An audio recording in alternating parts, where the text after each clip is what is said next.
He thought he could spin the narrative his way until Karoline Leavitt turned the tables with his own words, live on air. The lights were bright, the cameras rolling, and the energy in the studio was sharp enough to cut through steel.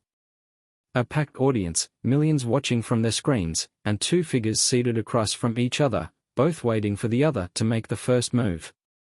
Karoline Leavitt sat poised, her expression unreadable, while the well-known liberal reporter, David Langford, adjusted his tie and cleared his throat. He leaned in slightly, his voice carrying the kind of forced confidence that hinted at an agenda. Karoline, let's be honest. The American people deserve the truth. Donald Trump has continuously misled this country. Just last week, he claimed that under his presidency, the economy was stronger than it had ever been. But let's face it, under Biden, unemployment is down and wages are up. Isn't it time we stop pretending that Trump's policies were anything but disastrous? A flicker of amusement crossed Karoline's face. It was the kind of expression that said, I was waiting for this. She took a breath, letting the silence stretch for a fraction too long, just enough to make the tension thicken. Then she spoke, her tone measured but firm. David, I appreciate the attempt, but let's not rewrite history. You're standing here on national television telling the American people that things are better under Biden. Let's talk facts instead of feelings. She turned slightly toward the camera, knowing full well how this moment would play out across social media later. Under Trump, gas prices were at an average of $2.77 per gallon.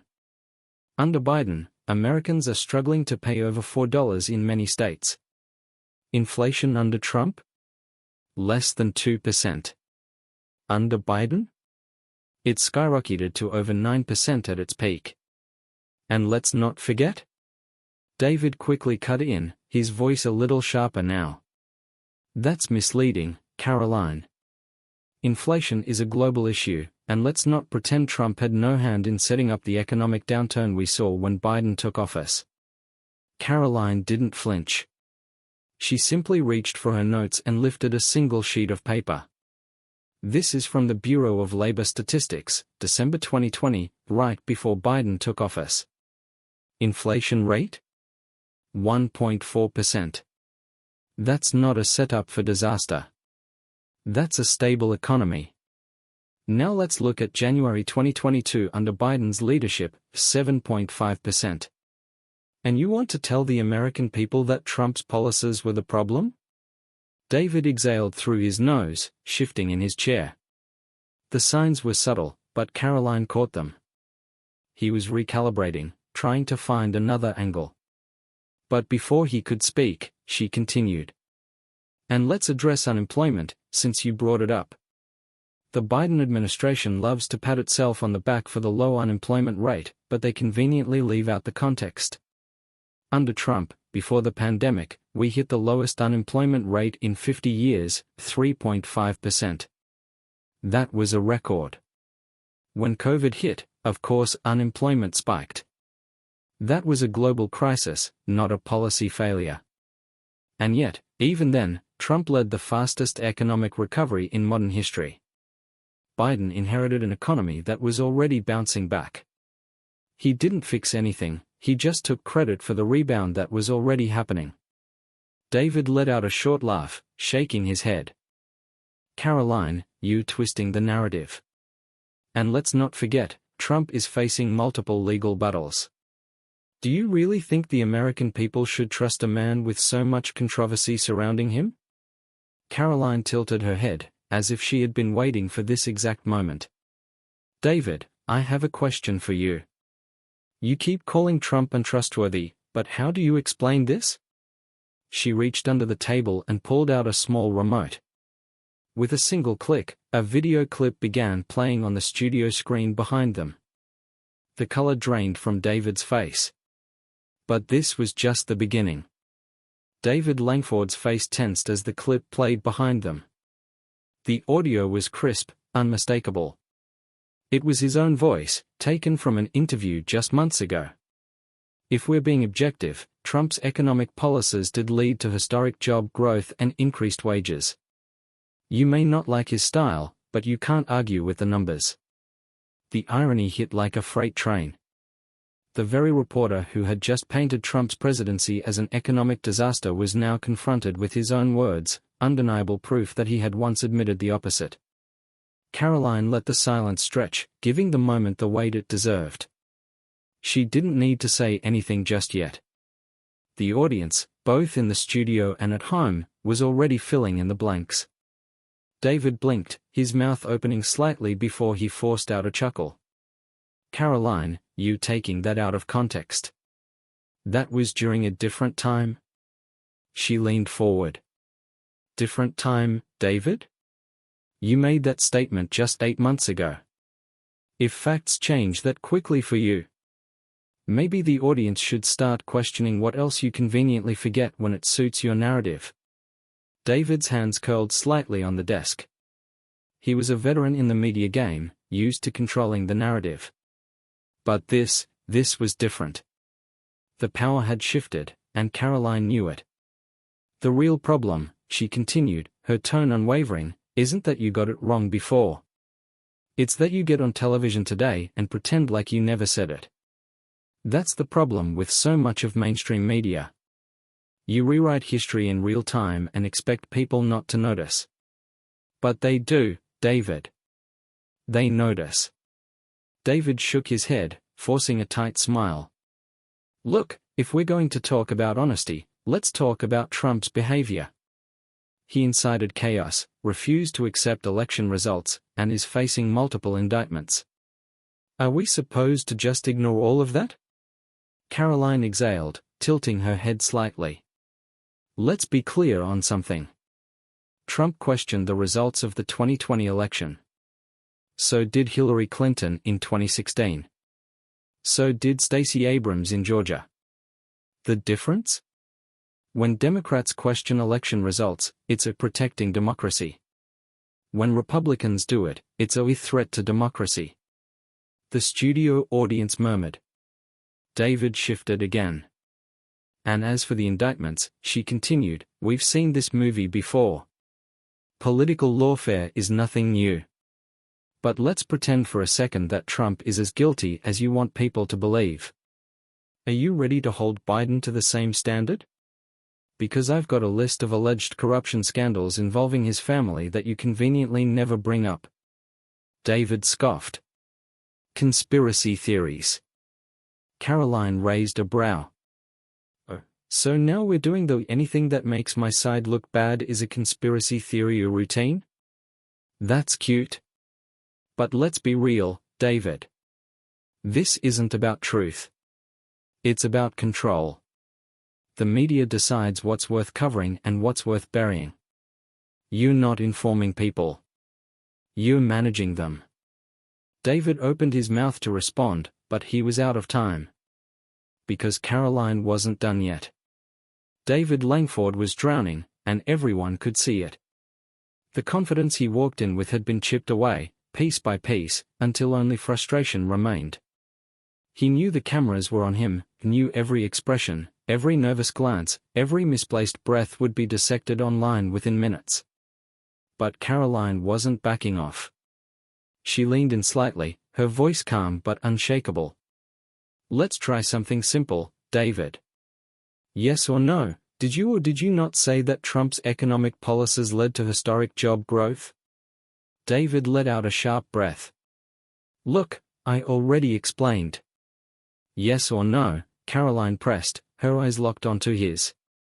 David hesitated, then exhaled through his nose. Yes. Thank you, she nodded. Now, if that was true 8 months ago, what exactly changed? Did the facts suddenly rewrite themselves, or did you just decide they were no longer convenient? David's face hardened. He knew he was being backed into a corner, and he hated it. You're oversimplifying things, Karoline. Context matters. Karoline tilted her head slightly, a small smirk playing at the corner of her lips. Oh, I agree. Context does matter. So let's add some more, shall we? She reached down, pulled out a folder, and slid a printed transcript across the table. This is a list of every time you've shifted your stance depending on who was in office. In 2019, you wrote that rising wages and record low unemployment prove the economy is thriving. That was under Trump. In 2022, under Biden, you said unemployment numbers don't tell the full story, that wages aren't keeping up with inflation. You flipped your position, David, not because the economy changed, but because the person in charge changed. David's lips pressed into a thin line. His fingers curled slightly as he glanced at the transcript, then back up at Karoline. He knew he couldn't refute something he had written himself. You don't report the news, she continued, her tone sharp but steady. You shape it. You tell people what to think. And when facts don't fit the narrative you're selling, you twist them. That's not journalism. That's propaganda. The studio was dead silent. Even the audience, which had been murmuring throughout the debate, seemed to hold its collective breath. David's jaw clenched. He tried to gather himself, but the damage was done. He had been exposed, not just as someone who had misspoken, but as someone who had deliberately manipulated information to fit a narrative. And then came the final blow. Karoline sat back in her chair, exhaling as if this whole exchange had been nothing more than a mild inconvenience. You know what's really interesting, David? After all this, you still won't admit you were wrong. Not once. Because that's what this is really about, isn't it? It's not about truth. It's about control. It's about making sure people believe what you want them to believe. No matter how many times you have to rewrite the story to make that happen. David Langford had nothing left. No retort. No defense. No pivot that could save him. And the world was watching. But this was just the beginning of the fallout. David Langford sat frozen, his lips pressed together. His usual smooth rhetoric abandoned in the wreckage of the interview. The air in the studio was thick, not with tension anymore, but with the undeniable weight of exposure. He had nowhere to go. No well-rehearsed pivot. No carefully crafted talking point could erase what had just happened. And Karoline knew it. She didn't gloat. She didn't need to. The moment spoke for itself. The moderator, who had remained unusually quiet throughout the exchange, finally cleared his throat, desperate to regain control. Well, that was certainly a lively debate. He let out a forced chuckle, but no one else joined in. The damage had already spilled far beyond the studio. In real time, social media exploded. #David Langford Exposed was trending within minutes. Clips of the exchange flooded Twitter, Instagram, and TikTok. The most damning moment, the exact second David realized he had no way out, was replayed thousands of times. Turned into slow-motion edits. Captioned with brutal commentary. Watch this man's soul leave his body. This is why nobody trusts mainstream media anymore. Karoline Leavitt just handed David Langford his own words and watched him choke on them. Even legacy media outlets, the ones usually protective of their own, struggled to ignore the disaster. Some tried to spin it, claiming Karoline had ambushed David or that the video was being taken out of context. But the full interview was available everywhere. No amount of damage control could bury the truth this time. And then came the worst part for David. His own colleagues, journalists who had once defended him, began to distance themselves. A well-known political analyst from a competing network posted, "This is why trust in the media is at an all-time low.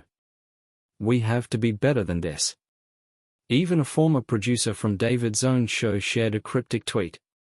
Some people care more about narratives than they do about the truth. It was only a matter of time before it caught up to them. The walls were closing in. David's silence in the aftermath was deafening. No damage control statement. No social media post. No on-air explanation. Because what could he say? He had been caught, exposed by his own words. But Karoline wasn't done yet. David Langford sat stiff in his chair, his usual air of authority shattered. The silence between him and Karoline wasn't just uncomfortable. It was damning. He could feel it. The audience could feel it. And worst of all, the millions watching at home could feel it. Karoline, still composed, let the moment breathe. She knew when to press forward and when to let the weight of the truth settle in. Then she delivered the finishing touch. David, I'll be fair. Maybe this was just a mistake. Maybe you didn't mean to contradict yourself. Maybe you truly believe you're giving people the truth. She shrugged slightly. But here's the problem. When mistakes always seem to favor one side, when the truth always shifts depending on who's in office, that's not journalism. That's activism. David opened his mouth, whether to argue or to retreat, it wasn't clear. But Karoline wasn't finished. You claim to care about democracy. But democracy requires an informed public. And what you're doing, what so many in the media do, isn't informing. It's managing perception. You don't give people the full story. You give them just enough to shape their opinions the way you want. She let that sink in before leaning forward, locking eyes with him. So tell me, David. If you had the power to decide what the American people believe, would you ever admit when you're wrong? Or would you just keep rewriting the story until they forgot the truth? The words hung in the air like a blade, sharp and impossible to ignore. David's face twitched. He wanted to respond. Needed to. But what could he possibly say? His credibility had been ripped apart, piece by piece, in front of the entire nation. And in the world of modern media, perception was everything. The moderator, sensing the interview was well beyond salvaging, scrambled for an exit. All right, we're going to have to leave it there. But Karoline wasn't letting him off that easy. One last thing, she interjected smoothly, her tone lighter now, as if this had all been nothing more than a routine fact check. She turned toward the camera, her voice steady. To everyone watching at home, this is why independent thinking matters. This is why questioning narratives matters. Because when the media picks and chooses which truths to tell, it's not just bias. It's manipulation. She leaned back, finally letting the moment settle. David Langford sat there. Silent. Exposed. Humiliated. And the world was watching. The interview ended, but the impact had just begun. The second the cameras cut, David Langford yanked off his earpiece, avoiding eye contact with Karoline as he muttered something under his breath. The studio crew exchanged uneasy glances, knowing they had just witnessed a career-altering moment. Karoline, on the other hand, remained composed. She stood, smoothed out her blazer, and shook hands with the moderator, gracious in victory. But outside the studio, it was chaos. By the time Karoline stepped outside, her phone was buzzing non-stop. Notifications flooded in, news articles, viral tweets, reaction videos. #Karoline Exposes Media was the #1 trending topic. One clip had already amassed over 1 million views. It watched David Langford's soul leave his body in real time. Even networks that typically ignored Karoline couldn't stay silent. Some tried to downplay it, calling the exchange heated. Others took David's side, accusing Karoline of bad faith tactics. But the damage was done. The footage was everywhere. More telling, however, was who didn't say anything. David Langford's own network was silent. No segment replaying the interview. No panel discussion defending him. And the most brutal indicator, David didn't tweet. For a man who built his career on crafting narratives, that silence spoke louder than words. By the end of the week, whispers began circulating in media circles. Is Langford done?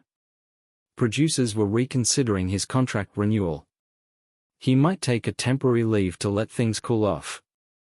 No official statement came. No attempts to recover from the humiliation. Because really, How do you recover from something like that? Meanwhile, Karoline wasn't just trending, she was booked. More networks reached out for interviews. Podcast invites poured in. Even those who didn't always agree with her couldn't ignore what she had done. And the lesson from it all? People were tired. Tired of media manipulation. Tired of the double standards.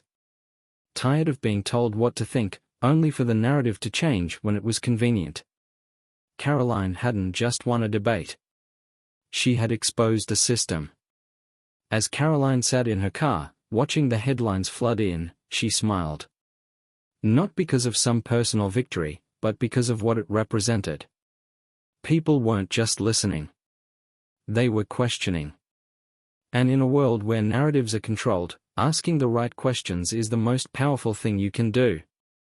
If you believe in truth over spin, in facts over feelings, don't just sit back and watch. Stay informed. Stay skeptical. And most importantly, stay engaged. Make sure to like, subscribe, and hit that notification bell.